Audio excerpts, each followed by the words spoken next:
السلام علیکم، میں ہوں فرزانہ روحی اسلم اور یہ ہے میرا یوٹیوب چینل، اور آپ کے لیے حاضر ہے وبا کے دور کا ایک افسانہ راندہ درگاہ یعنی درگاہ سے نکالا ہوا۔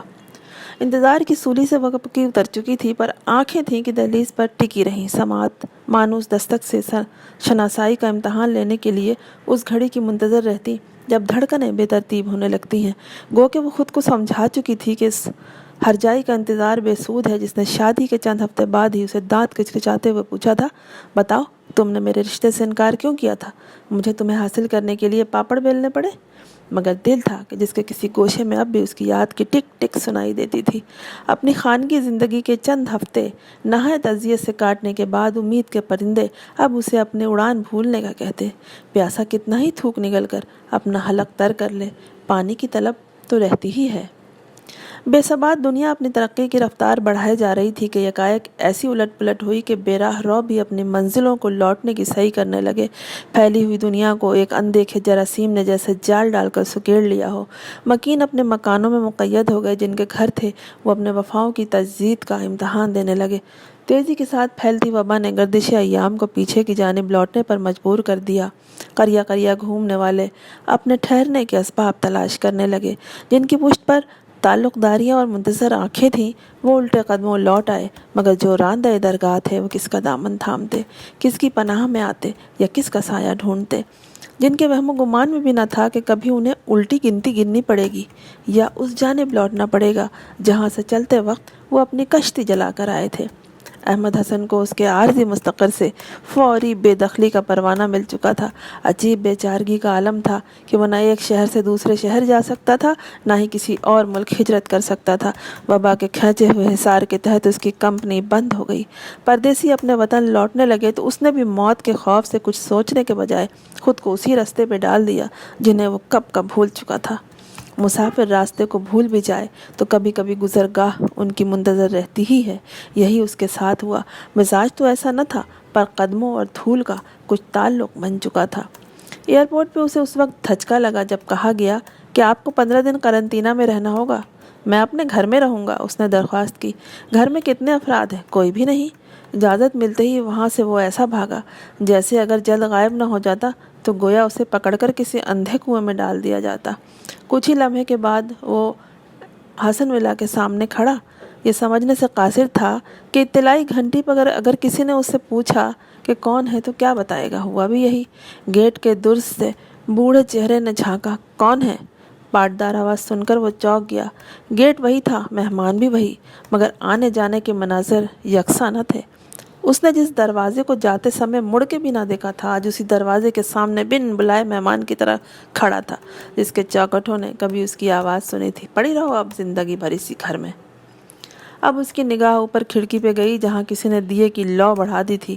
میں احمد حسن ہوں، اس نے گیٹ کے دوسرے پار موجود شخص کو جواب دیا۔ کچھ توقف کے بعد گیٹ کھل گیا۔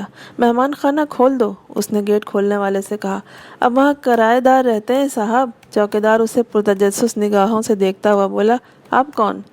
یہ گھر میرا ہے۔ جی صاحب، میں سمجھ گیا، باہر آپ ہی کا نام لکھا ہے۔ میں ابھی نیا نیا ہوں نا، اسی لیے۔ چوکیدار نے اس کو بیگ اندر گھسیٹتے ہوئے کہا۔ کھڑکی پہ کوئی دیے کی لوح لہرائی، پھر کوئی سایہ سامنے سیڑھیوں پہ دکھائی دیا۔ چپل کی آواز بتا رہی تھی کہ کوئی تیزی سے سیڑھیاں اتر رہا ہے۔ چوکیدار راہداری کے بلب روشن کر چکا تھا۔ احمد حسن تم؟ یقیناً وہ طاہرہ ہی تھی جو بے قراری سے آگے لپکی۔ اس نے اپنا ایک ہاتھ آگے بڑھایا۔ بس یہیں رک جاؤ، فاصلہ رکھو۔ چوکیدار اس کے جوتوں پر جراثیم کش اسپرے کر چکا تھا۔ تم نے مجھے اوپر سے ہی کیسے پہچان لیا؟ بے وقت تو صرف احمد حسن ہی آیا کرتا تھا، وقت نے مجھے واپس آنے پہ مجبور کر دیا۔ مجھے ایک الگ کمرہ دے دو۔ اس کا لہجہ کسی ہارے ہوئے جواری کی طرح تھا۔ ایک کمرہ کیوں؟ یہ پورا گھر تمہارا ہے، اس میں پورے 18 برس بعد تم کھڑے ہو، اس نے آنکھوں میں جھانکتے ہوئے کہا۔ وبا نے مجھے آنے پہ مجبور کر دیا۔ وبا نے نہیں، اس موسم نے جس میں پرندے واپس اپنے آشیانے کو لوٹتے ہیں۔ شکر ہے تمہیں رستہ تو یاد رہا۔ یہ گھر تھا کہ میں یہاں آ گیا، جن کا گھر نہیں ہوتا وہ کہاں جاتے ہوں گے؟ اس نے طاہرہ کی آنکھوں میں غور سے دیکھتے ہوئے کہا۔ ارے چھوڑو یہ باتیں، لاؤ میں تمہارا صدقہ اتاروں۔ اس نے پرس سے پیسے نکال کر کسی بڑے بوڑھے کی طرح اس کے سر پہ وارنا شروع کر دیا۔ دور ہٹو دور ہٹو،